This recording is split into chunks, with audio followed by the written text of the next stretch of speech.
Welcome to this episode of Chatting with Staxx. So I just wanted to jump on here real quick before I play this interview and let you guys know I got the Patreon up and running. I'm going to be dropping exclusive content on Patreon. I'm not going to really put too much more content on YouTube. You guys will get some content here, but it's not going to be like it's been because YouTube's playing games and I don't got time for it. So if you guys want to see exclusive content, make sure you join the Patreon. I'll put a link in the description of this video. Without any further ado, let's get into the interview.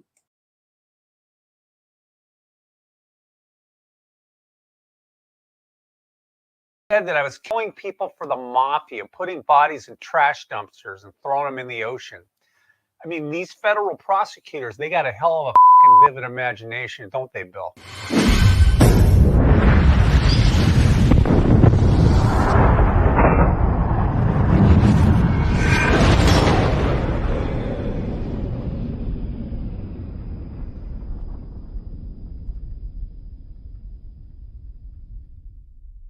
Welcome to this episode of Chatting with Staxx. I'm your host, Bill Staxx, and today I got Larry Levine. What's up, Larry? Well, I'm up to no good, Bill. How about you here in, I would say sunny California, but it's kind of fucking overcast right now. Yeah, a little bit, huh? A little bit. Wind's blowing. Hey, somebody's getting blown, and it's the wind, you know? At least someone is, right? Someone is. Yeah, someone somewhere. Someone somewhere. You know, usually I'm the one doing these on the major news. Let me drift into my TV voice. We're here with Bill Staxx right now. Bill is in Connecticut. I'm in Los Angeles. Bill, I'm pleased to be on your show today. Thank you. I really appreciate it. Is that a good TV voice? Or? Yeah, it's perfect. Okay, so let's get started. Well, I'm jumping in, taking control. A lot of people might know you and recognize you from different newscasts like CNN, Fox, Court TV, and things like that. Everybody, if you Google Larry Levine prison, I come up 500,000 times. No joke. Wow. The prosecutor called me a major violator, said I had my hand in everything illegal in Los Angeles. And we proved he was wrong. I didn't. They even said that I was killing people for the mafia, putting bodies in trash dumpsters and throwing them in the ocean. I mean, these federal prosecutors, they got a hell of a fucking vivid imagination, don't they, Bill? It sounds like it. So where did your life start to take a turn? Where did my life start to take a turn? When I got married to my first wife. That's when my life took a turn. Back in, let me give you some background on me, okay? I'm from LA. I spent, after high school, I was in the military for 10 years. I was an intelligence officer. I was doing all kinds of rotten shit all over the world. Well, you probably didn't even know that, did you? No. I decided the government sucked. I got out, I took it commercial, and I became a private investigator in Los Angeles. Some point along the line, I started working with some Italian businessmen to the point that I was sort of managing criminal operations in a 3-state area. I was a criminal planner. Let's say, Bill, you wanted to go commit a crime. You kind of knew what you wanted, but you didn't know how to do it. Well, I'd plan your crime for you. I was like an efficiency expert for organized crime. Well, it's what it is. You know what? I get paid now to be an asshole, so I have the perfect job. Anyway, I got caught up with some people I probably shouldn't have, and they weren't Italian. It was some others. And I ended up getting charged with narcotics trafficking, securities fraud, racketeering, obstruction of justice, and machine guns.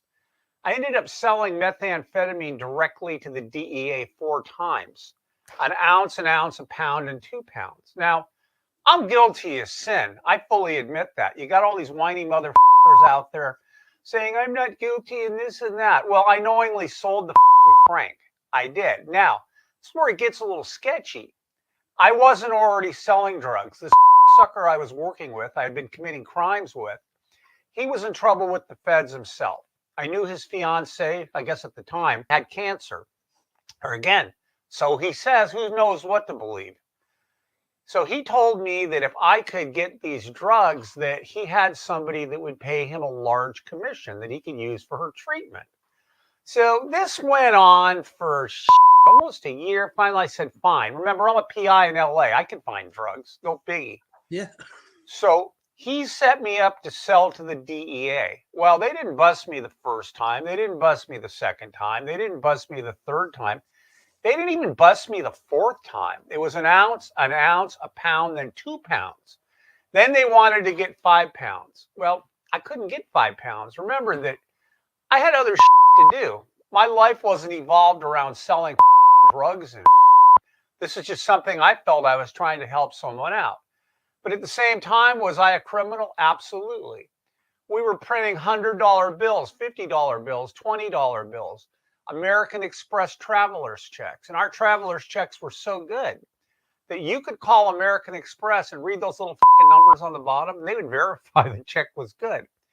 We're doing driver's licenses, social security cards, birth certificates. What are those those food? Back then they had food stamps. Now it's a plastic card. Food stamps. The prosecutor said I was the supermarket of crime because I was just doing everything illegal. Maybe I was a bit out of control. The day they popped me, Northridge, California. Some of you listeners may know the place. Who knows? El Torito Restaurant. It was August 3rd, 98, about 7 p.m., 6:30. It was still light. It's funny because for several years after I got out of federal prison, I would go to this restaurant on August 3rd at about 6:30, and I'd invite all my friends to dinner. I would treat everyone to celebrate, the pass of my arrest, because I just thought that was the coolest thing to do. So anyway, I'm supposed to meet this confidential informant there, and he doesn't show, and I'm munching on like it's happy hour, chips, tequila, whatever it is. I dropped my daughter off. She was like 10 or something at the time at her friend's house. Said, I'll be back in a couple hours. She wanted to eat at Subway of all things. So Subway was my last meal before I went into custody. So anyway, I'm waiting for this motherfucker to show up. Doesn't show up. Finally, I get a telephone call. We're outside. I'm thinking, finally. I go outside and I don't see anything. Then I see the guy in the distance in the parking lot and he's waving me over. So I walk into the parking lot and all of a sudden about 100 federal agents, I kid you not, pop out behind all these places with machine guns and shotguns and they're pointing them. Put your hands in the air, put your hands in the air. And I'm thinking, wow, something's going on here. Well, I didn't know it was me that was going on there. So I yell over to these cops. I go, hey, are you talking to me? They go, yes, put your hands in the air. Well, I'm not putting my hands in the air. So I put my hands like out to the side where they're doing the federal shuffle, where they're taking 3 steps forward, 2 steps back. They're playing the whole game. And I'm just shaking my head like, really, guys? So they're telling me to, let's see, put your hand. Okay, I said, hey, relax. I'm not going to hurt you. It's okay. And they said they're not afraid of me and all this nonsense. And I'm thinking one of these motherfuckers is going to get trigger happy and put something in my head. So I told them, I says, you stupid motherfuckers need to take your hands off your triggers. Of course, they don't do it. I go, who's in charge here? It's almost like I kind of took control of the situation. Who's in charge here? And somebody mumbled something. And I said, you tell those stupid motherfuckers to take their fingers off their triggers and I'll comply. And he mumbles something. And I said, apparently, whether you're in charge or not, you have a comprehension problem because that's not what I said. I told you to tell those stupid motherfuckers to take their fingers off the trigger. Well, I guess I got through to this dumbass because, all right, you stupid motherfuckers, take your fingers off the triggers. So anyway, okay, I get down on the ground. They hook me up. They cuff me. And they take me to this big shopping mall in Northridge, California, to the top of the roof. It was the Northridge Fashion Center. It was the same place the earthquake collapsed in '94. And they'd rebuilt it. Anyway, so they take me there, and I'm in the back of this van. And there's all these running around. They got their blue windbreakers on. You know what I mean, Bill? Yeah. They have the FBI, DEA. I had FBI, DEA, U.S. Marshals. Secret Service and the ATF. You didn't have the drugs, right? Did There you were have no drugs. the I 5 pounds? didn't know about conspiracy laws at the time. I thought, well, they got to catch you with something. Well, but I had already had all the past sales, so it didn't really matter.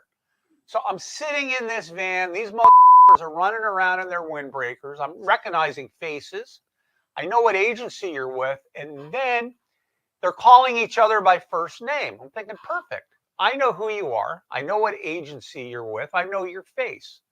So they hook me up. They arrest me. They take me to MDCLA. That's the Federal Detention Center. Bring me inside. And it was like no big deal to me. People were like terrified in there. But I was more of a street person, you know. So, okay, fine. So anyway, I go to court. I'm arraigned. And I plead not guilty. It was at that point I knew I was set up because I read the criminal complaint. They talked about the confidential source. And it had to be my friend that was the confidential source. About a week later, my lawyer well, I actually saw her the next day. But about a week later, I go to the U.S. Attorney's Office. That's the federal prosecutor in L.A. For you motherfuckers who don't know, it's part of the DOJ. You know, the prosecutor wants to talk to you. Thinking, of course they want to talk to me. This is their game, people. They want to talk to everybody, see who they can flip. So we go into the prosecutor's office, and he says to me, do you have any questions before we get started? And I thought about it. I go, yeah, I got a question, because this guy was signing all his R. Michael Bellata. He's still a prosecutor up in Detroit, because I follow his anyway. R. Michael Bellata. And I go, yeah, I'd like to know, what does the R in your name mean? And he goes, that's not what I meant. What does my name mean as far as you have any questions? I go, well, I want to know. And he goes, well, I don't really like to say, but it stands for Rudolph. And I look at this guy, I go, actually, the R stands for Ronald. It's not Rudolph. So now we know you're a liar. See, I figured we'd start this interview off the right way. This guy gets all steam. My lawyer's kicking under the table. So he takes me into this room, like a conference room behind this office. And there's all these agents that are sitting around this kind of like oval table, like knights of like King Arthur or something. Yeah. And all these agents are there. And this guy says real smugly, well, since you know who I am, why don't I introduce all the people in the room to you? And I says, you know what? Why don't you let me do that? And I pointed to each one of them, gave them their first name and their last name, because I had gotten discovery over the last week. First name, last name, and what agency they're with. And they're looking at each other, Bill, thinking, how could he possibly know that? So I grabbed control of this, whatever session it was. I says, now that we know what I know, what is it you know? So you see how you sometimes got to grasp a situation and grab it by the balls? Yeah. So I fought my case. I'm guilty of sin. I admit it. They flew people in from Europe to testify against me. Took me to sentencing 17 times. I kid you not. Countless interviews. I didn't tell them anything. Prosecutor says, Mr. Levine, I'm looking around the room. He goes, what are you looking for? I go, who's Mr. Levine? I didn't even know my own name, you know? FBI comes out to interview me. I guess I was very popular. And they've got these pictures of somebody, could be anybody, at the Santa Monica airport down here in California. And it's like a telephoto Zoom picture. And they go to me, is this you? I'm looking at the picture. I go, I don't know. It looks like me. It was me. But I go, I don't know. It looks like me. So we went round and round and round.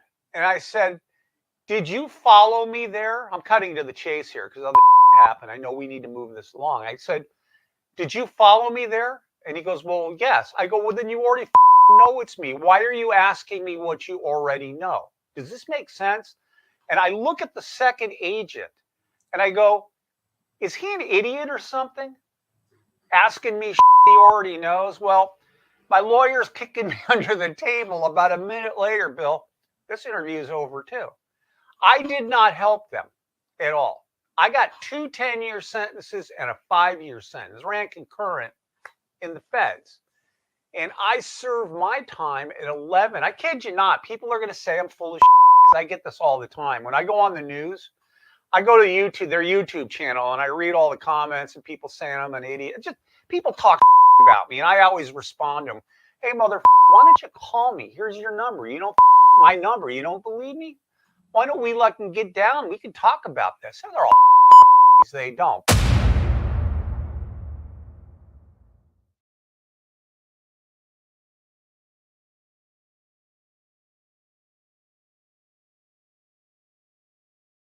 There's a lot more of this interview. It's like a 7-part interview, and they're longer than most. But make sure you go subscribe to the Patreon. I'm uploading tons of content, and we're going to keep it going. So I'll see you guys tomorrow morning. It's going to be a good one. Don't miss it.